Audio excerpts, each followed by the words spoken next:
Hello, world, and welcome to another podcast of It's Not You, It's Autoimmune with your host, Dr. Jocelyne Eberstein. Dr. Jocelyne Eberstein has over 25 years of experience as a doctor of Oriental medicine, medical acupuncture, and functional medicine practitioner. As a community, we are stronger and wiser. You got this, America, where good health is just a podcast away. Hi, and welcome. We are so excited for this episode of It's Not You, It's Autoimmune. I'm your host, Dr. Jocelyne Eberstein. And today we're joined by the epitome of survivor spirit, Rebecca Cruz. She's an artist. She's a mother of five. She's the wife of over 30 years to NFL star who's now a major actor. And now she's a breast cancer survivor. So earlier this year, the musician was diagnosed with stage 1 breast cancer and was hit with a double mastectomy just at the time the global epidemic we hit the panic button. And Rebecca's has a unique perspective on undergoing treatment during the time of COVID. So welcome, Rebecca. Thank you for joining us. So, thank you for having me. I'm so excited. You have no idea. So I wanted to start from the beginning. So you requested a mammogram, and what prompted you to request the mammogram? Well, I'll go back a little bit in my history, Jocelyne. About 12 years prior, I had done a routine mammogram, and they found a small, very small little growth that turned out to be what they call a radial scar. Okay. And apparently radial scars have a tendency to turn to cancer. So it was recommended that I have it removed. And in light of having that previous situation, I was advised to be very extra careful and get, frequent mammograms accompanied by an ultrasound, because the ultrasound is how they found it. The mammogram did not find this lump. And so my husband and I have moved a lot with his career, and so in all the moving, there were times that I skipped my mammogram. Oops. So the last mammogram I'd had was a couple years prior, and so it was just one of those, routine. It was just routine for me to go, do the mammogram, do the pap smear, just head to toe, and I went for the mammogram, and they almost forgot the ultrasound. And I said to them, I have a previous history. Please do an ultrasound. It's on the order. And somebody had just misplaced it, And sure enough, on the ultrasound, they found the lump. Wow. Then we did a biopsy same day. And I'm thinking it's nothing, I'm like, it's another radial scar. And went about my business. And about 3 days later, I got the phone call. We're very sorry to tell you that the lump is cancerous. And I said, whoa, okay, well, what do I do now? And the lady was very kind but very blunt with me and said, we're going to refer you to a surgeon. And we suggest you get referrals from your doctor as well, and maybe get more than one opinion and then go from there. Yeah. And I can say this, there was shock. Yeah. And some fear, but if I can be truthful, I had this eerie kind of calm, like something had already forewarned me. And that even that sense of listen to your body had said to me, go check yourself, go check yourself, go check yourself. And I just was ready to face whatever I had to face. And I wanted to do whatever was necessary. And even again, that still small voice within was like, if they tell you to cut it off, And that was that. So I began that process in the beginning of February. So it's that little voice is the voice of spirit. And that little voice we always listen to. We always listen to. And I always, I have my patients take their spirit out of it's like you're taking your car into the shop. Leave your spirit, let them do the work, and then you get through, you come back in afterwards. I mean, that's how the best way, because you never want to stay, just so you know, in that shock, because that shock thing is what will keep you from getting through. So you did a beautiful, beautiful job. How did you deal with the diagnosis when you told your family? Like, how was it? I mean, did you share it right away, or what did you do? How was it? The only person I spoke to immediately was my husband. Needless to say, he was devastated. I mean, he had this look on his face like I was already in the coffin, and I said, hey, isn't that awful? I almost smacked him like, hey, wake up. Straighten up. You're supposed to be here for me. Yeah, we got a battle on our hands here. Oh my God. And I looked at him right away. I said, I'm going to beat this, and you're going to help me. So get it together. Well, the thing is that everybody thinks, oh, cancer, it's a death sentence. It's not. It's like a chronic disease. You just have to manage it, just like heart disease, like any kind of disease that's chronic. You just got to watch it. That's all, and monitor. So you decided to have a double mastectomy. So explain, was that a suggestion that the oncologist want you to do that, or how did that come about? No, in fact, she did not recommend it because the left breast was, I'm not saying she didn't recommend, but it wasn't urged by her. The left breast was clear.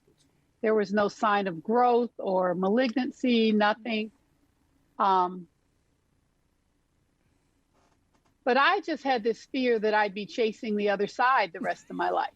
You know what I mean? I just thought, I don't know if I want to be worried about it coming up in the other side, if that makes sense. Exactly. So as I prayed about it, as I meditated and thought and quietly contemplated, what the future would hold, I just came to the decision that we would just do both. And I called them, and it was approved. And I knew in my heart that that was the right thing to do. That was great. So you had that voice come in and just say, I need to have it done, right? Yeah, it was more of a progression to that point, because my initial thought was I would be too devastated to lose both of them. Right. But then as we, built upon the idea of immediate reconstruction and what that would look like, and, that versus doing radiation, right? Because the other option was just the lumpectomy, because again, it was a stage 1. It wasn't very big. Right. But the radiation would disfigure me to a degree that they rebuild it anyway. Right, exactly. So I'm like, if you're going to rebuild it, let's just rebuild it. Yeah. So I call them my bionic boobies.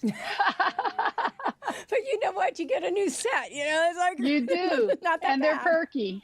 They're not perky. That bad. So did they do anything differently, because of COVID? Like what changed with your treatment? What changed with the aftercare? Anything?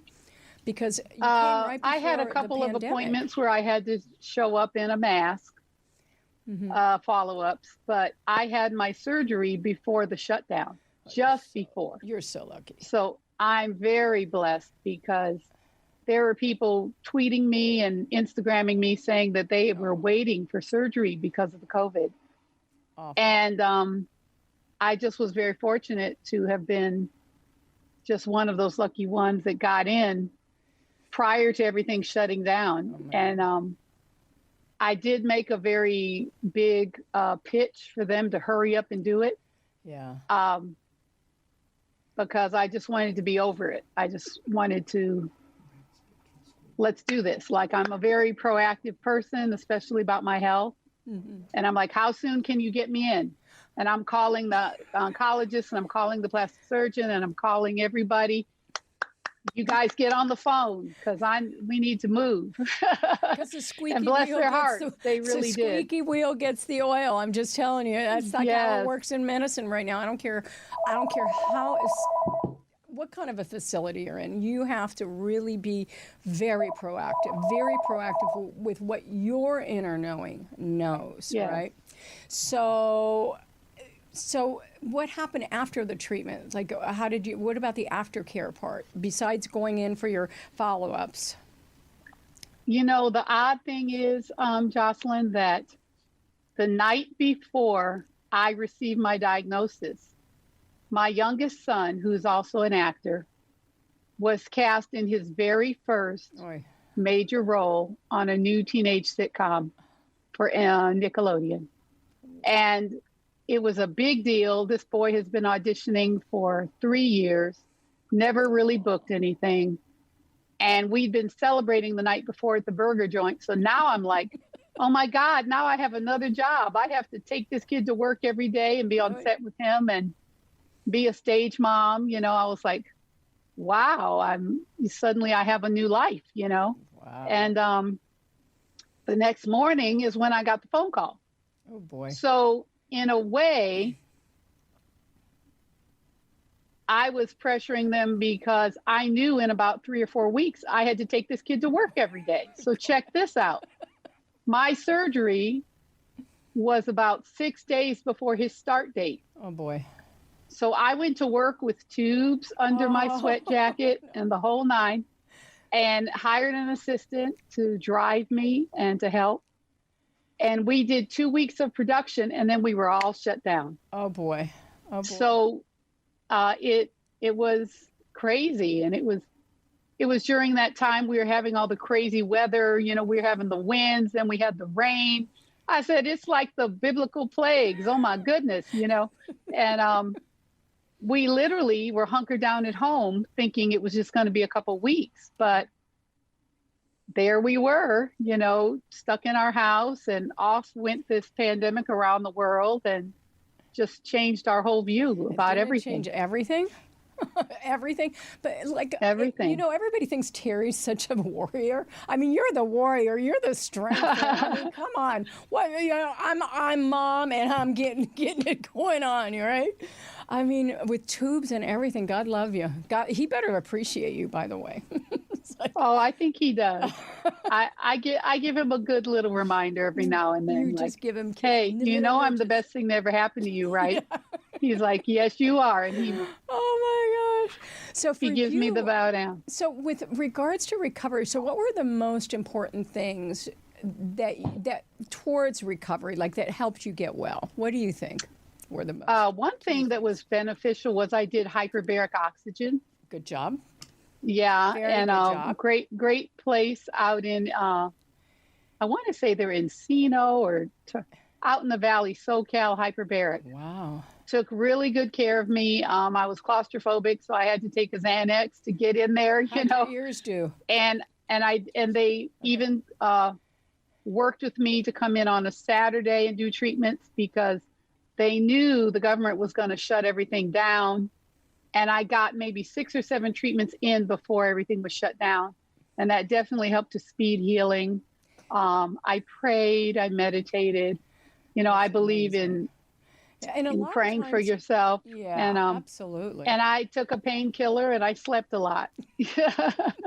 I know it's a lot. It's a lot of work. It's like you took it's like a truck hit you when you have that much of a procedure, right? And so following and then you're worried about getting the COVID. Right, on top of it, right? Right. Like on top of it, because it compromises your immune system to have gone through such a major trauma. So, some of the things that are really good post-operatively, I don't care if it's cancer, I don't care what it is the acupuncture. And if you are doing things like if you're having chemo or radiation, because even like for you, the toxicity from the anesthesia alone is really harsh on the body. So you got to get rid of that stuff as soon as possible so your body can heal fast enough and really, so the immune system doesn't get compromised, because your immune system needs to scavenge those cancer cells, like 30 cancer cells every single day. You cannot allow that immune system to be compromised on any level. Right. So that is what so nutrient-wise, did you do anything like nutritionally or? I have, done some nutritional. I've worked with nutritional practitioners before. So there were certainly supplements and juicing and that kind of thing. Good. But honestly, I did a lot of sleeping. I really did. It's hard because unless somebody's giving it to you, you can't, it's hard to take care of yourself besides just trying to recover, right? Right, exactly. It's hard. But I did do a lot of juicing. Good. And the oxygen was great. The oxygen, in terms of oxygen heals. And did you? Yes. How long before you could move your body? Because I know you're an avid workout lady. I did do some rehab for my arms and my upper body. So pretty well, the first, probably 6-8 weeks, I couldn't move a whole lot. No. No. And my doctor ordered some physical therapy, which has been great. Good. So probably within 2 or 3 weeks of doing PT, I was able to move my arms normally. The good news is that nothing was in my lymph nodes. Thank God. Nothing spread, so I did not need chemo. And so just really getting back to moving and being mobile again took me about a month.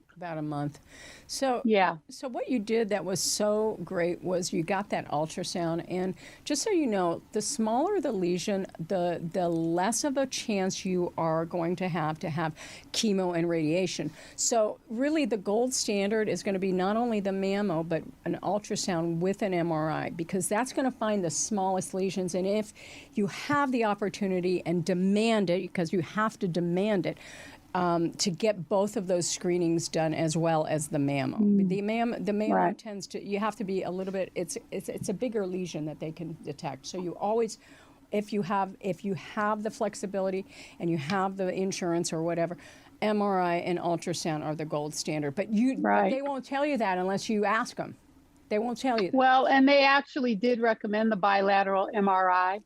Good. But my cancer surgeon took a look at everything and didn't think I needed it. Oh, okay. Good. So she, we didn't do the MRI. Plus, like I said, I'm claustrophobic. I was like, do I have to go under that thing? You didn't get over it with all the hyperbarics? Come on. Oh my God.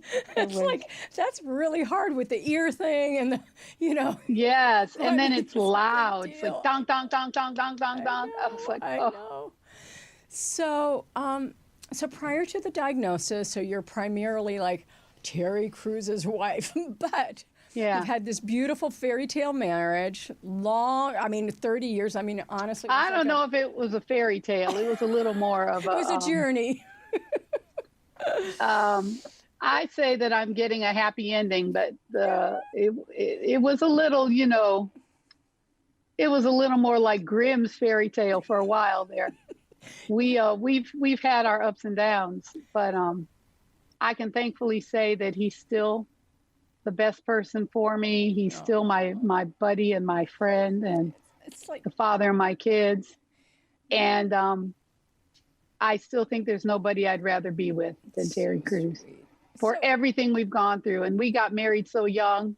Right. That you grew up together, honestly. Yeah, it was really, looking back, I think, oh my God, Yeah, because you want to win the war. You don't want to, the battles, you just get through them, but you want to always keep in mind you're going to win the war. And so stuff, you just got to work it out no matter what. I'm in the no matter what page. So yeah, it's really important. So you have your own artistic aspirations as well, right? Throughout your life, right? And you put it aside to do for your husband, to do for those kids. I mean, how was that for you, and what were your aspirations? Oddly enough, my aspiration was not to do television or even music at the time directly, even though I've been a musician since I was about 9 years old. I've played the piano and wrote my own music. I've performed in musicals and with bands and church as a worship leader and music director. My dream before I got married was to do Broadway. Wow. So my musical theater background was I was at the BFA program at Western Michigan, which is where Terry went to play football. So Terry and I actually did not cross paths through school, we crossed paths through church because I was a musician at a church in town. And he came to church one night and saw me on the keyboard. He was like, who's she? You know, who's this lady on the keyboard? She's cute. And I say that marrying him changed the trajectory of my life, because when I met him, I just felt like, oh my God, this is it. This is the guy right here. And I made a decision to kind of pause trying to be a Broadway actress, because I thought, he's in LA playing football, I'm in New York auditioning. We had a couple kids by the time we, went pro.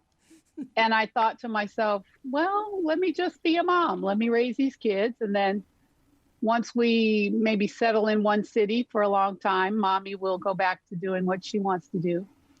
And that ended up being, was that 2009, the year we did the family cruise. Wow. And I thought to myself, the last thing I ever imagined I would do is television, and reality television at that, because I hated reality TV. I thought, they show the worst in people. But we had a really wonderful experience with our BET show. We had really great producers who were very sympathetic to the family. They were female producers. Wow. And we just had a blast. And next thing I know, I was basically famous for being a mom. I was like the reality version of Carol Brady, But you did a better job. So wait a minute. So tell me about the music piece, because that's how he met you. And then you put that aside. And then what happened? Well, I always kept the music going through my involvement in ministry. I was always directing the choir or playing in the band or singing on the worship team. So I kept my skill going, but I wasn't doing my own music. And literally, I was about 41 when I just felt like God said to me, it's your time. I'm like, now is my time? I'm old now. And I bought myself studio equipment. Wow. And I started writing songs for myself and recording them and just putting them online and working with different producers. And I finally got to the point where I could afford a little bit better promotion. Mm-hmm. And the last two singles, Destiny and I Keep Holding On, got radio played nationally with XM radio and with some stations in the South and the Midwest. And I was just very fortunate that I had reached a level that I could create enough traction around the music without a record label. Wow. And so that's why it takes me a little while to put out another record. It's okay. It's very expensive to do. Well, and you have such a beautiful it's such a unique sound. It isn't out there. It's like anybody who hasn't heard her music has got to listen to this stuff, because thank you. It's sexy, it's soulful, it's jazzy. It's like nobody's doing this. Nobody. So I'm Thank you. I call it grown and sexy music. So you started performing under Regina Madre. So why was it important for you to do that? And what does that mean, Regina Madre? Where did that come from? Well, Regina Madre is Italian for queen, mother. And I just felt like every woman is a queen. And every woman in a way is a mother, because we're always taking care of people, whether we have our own children or not. There's that side of us that nurtures, and we're, giving life to others in so many ways. So for me, Regina Madre represented the power of femininity and the power of who we are as women. We don't want to be men. We want to be women. We are strong, just like we are. However, I felt there was a bit of a burden being known for the reality TV and being known as a wife, that sometimes people can't see you another way. Mm-hmm. And so I thought, well, what if I took a cue from the artist known as Her, who she had some previous fame as a child star. She changed her name and hid her identity and put her music out. And people just loved it because they weren't judging her based on what they knew about her previous experience with fame. And sure enough, I got radio play on this music by hiding my identity to some degree. Yeah. Also, I knew I would have some age discrimination. I'm 54 years old. And, you know, 45 sometimes backwards. they don't want you. They don't want you if you're over 25 sometimes, you know. Yeah. So for me, it was just a way to have people hear the music and judge it on its own merit. And rightfully so. It stands alone. Now, how did you get kind of the space, or you know, to say, or to really say, hey, I want to come out in the limelight on my own? Like, what prompted that whole, like? For me, it was just the realization that I was, I just think I was lonely for my own dream. Oh. And I had been a mother and a wife, and I had done a lot of things that were for everybody else. And the only way I can describe it is, like you say, that still small voice told you to go and do this or go and do that. Right. It was that still small voice inside that said, God made you for more than motherhood. And whatever that is, you need to find it and go do it. And so I'm doing several things besides music. I'm creating a clothing line. Good job.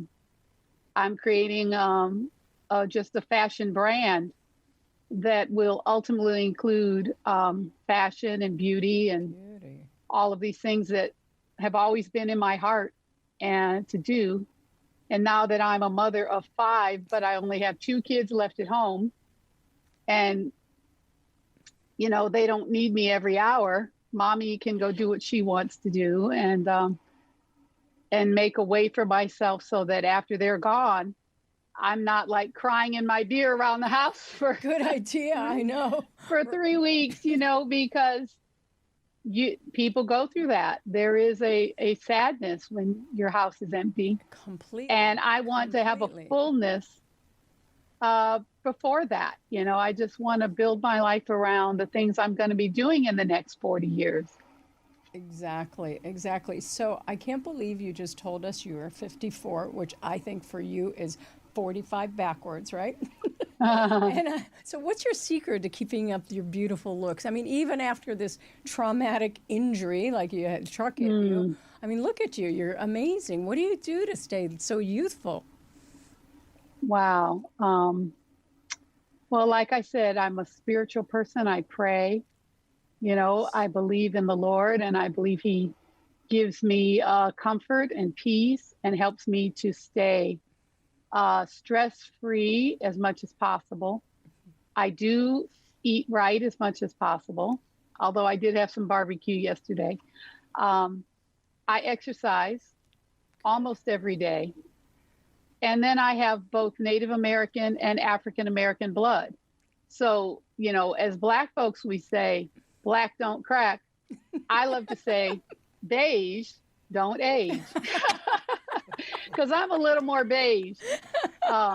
You know, my mother is African American, and she easily looks 30 years younger than her age, in my opinion. Wow. And so maybe the combination of good genes and healthy living, and, you know, just thinking positively and just praying and having faith. You have to know that things are going to work out in your life. Rebecca, to stay positive. Rebecca, I'm getting a lot of calls on the phones. I wanted to take a caller. Let's see what they have, what they want to say. Are they on the phone? Hello. Hello. Hi, this is Dr. Jocelyne. This is Mia from Hawaii. Hi, who is this? One more time. Mia. Mia. Hi, Mia. How are you? This is It's Not You. I'm very well, thank you. I'm so pleased to be on the show. I listen to it every week, and you know, I just love your guests. Oh, and you. Especially today, you have Rebecca. I mean, Rebecca, you look so young. You look amazing. How do you keep your youthful looks? Exactly. Well, like I said, I do exercise. I do believe exercise is a fountain of youth for most people who do it. As you can see, even my husband looks very youthful, and it's because of his commitment to fitness and his commitment to his health. I do have pretty decent makeup tricks. So I look a little better right now than I did this morning. But yeah, and just so you know, if you have a cancer, but I do have some good skincare tips that I use. I'm not in the sun a lot, and I do use some good moisturizing natural oils on my face. But overall, I just give God the credit. Exactly. But you look stunning, and I love you too, Dr. Jocelyne. Thank you so much. I love your show. Thank you. And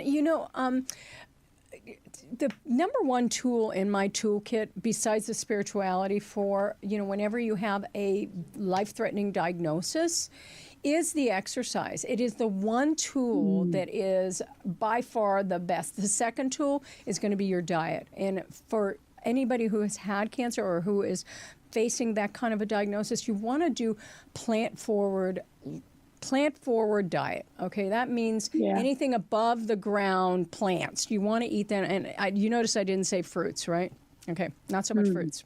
So that is super important. And in terms of supplementation, make sure you get your multi in, make sure you get your fish oil in, and make sure you get your vitamin D. Like, that is a no-brainer. Everybody, with or without any diagnosis, must do to protect yourself for the rest of your life. It is important for all-cause mortality. So those are the three main things we want to do. So, and it'll keep you beautiful. So anyway, so I wanted to, can you tell us a little bit more about where we can find your music, your album? Well, my new album is not out yet. It's coming, I promise. Okay. We still have some final recording and mixing to do on the record. So you can only have a minimum number of people in the recording studio with their mask on. So we're going to be finishing up a song that I think will be song number 10. And then I have a couple more projects to finish producing. And then we'll put the record out. So the only delay for me was partly the COVID. Right. Because, again, we couldn't get together and do the studio work. But we're finding interesting ways to do it in pieces, where the producer can do one part and then I can come in and do the vocal. Whereas back in the day, we'd all be in the studio together and making music and having fun. Now you have to limit how many people are present. Exactly. And so we're going to get that finished. I'm real excited. I have some music on this album that is very powerful and meaningful to me. So I'm excited to share it with the public. And then also, as an independent artist, the promotional side is another big push, and it costs money. Yeah. So by the time you spent X amount on the recordings, you're going to spend double that pushing the record. So I had to let the coffers fill up again. I get it. So is it under your name or Regina Madre? My name will be attached to the record this time because I did do some press for the last two singles. So I had already revealed my identity when I did that. So now people do know it's me, but there's still, was what I would call a regional push on the last project. So hopefully this time we're going to get a very national awareness around the music. Exactly. And that costs a lot of money. I get it. I'm excited. So Rebecca, I think that's all the time we have today for the show. But what I do want to put out is I need to know what your socials are so people can follow you and get a hold of you if they want to ask questions. It's been such a fantastic episode. I thank you so much. So your socials and how can we get in touch with you, find the album or find the songs or... Yes. Well, my social is The Real Rebecca King Cruz on Instagram, Rebecca K. Cruz on Twitter, Rebecca King Cruz on Facebook. Beautiful. And what else? The music will be available on all streaming platforms, Spotify, Apple Music. Right now, you can find my songs under the name Regina Madre. And I actually do have a couple songs under Rebecca Cruz. And you can also see the videos attached to the songs. They're all on YouTube. So if you pull up Regina Madre on YouTube and you pull up Rebecca Cruz on YouTube, you're going to see 3 or 4 music videos that I made promoting the songs at the time. So check me out. They've been up there for a little bit. Do you have a website? But, is there a website we can? I do not. You know, Okay. I found that people did not go to the website. When I would promote things on social, they would watch it on the social platform. Social. Okay. And so it kind of replaced the website as the most effective way for people to view everything. Okay. All right. Perfect. And then no hashtags, right? Do you have hashtags? Only hashtag I've used is Regina Madre. There you go. So, Rebecca, thank you. This is all the time we have for today. This has been a fantastic, fantastic episode. I'd like to thank Rebecca Cruz again for joining us today and sharing her cancer journey as well as her music. And thank you, everyone, for tuning in to It's Not You, It's Autoimmune. We are presented by the eCenter Wellness, a nationally recognized functional medicine clinic where patients are empowered to become partners in their health. Learn more about the eCenter at ecenterwellness.com and learn more about our podcast, our show, It's Not You, It's Autoimmune, on social media. So you can find us at Facebook at It's Autoimmune and on Instagram at It's_autoimmune. And don't forget to like, share, and follow us. So you can find more information about this show as well as past shows because there's a lot of information. This is Dr. Jocelyne Eberstein signing off from UBN Go Studios in Burbank. And until next time, be well and do good in the world.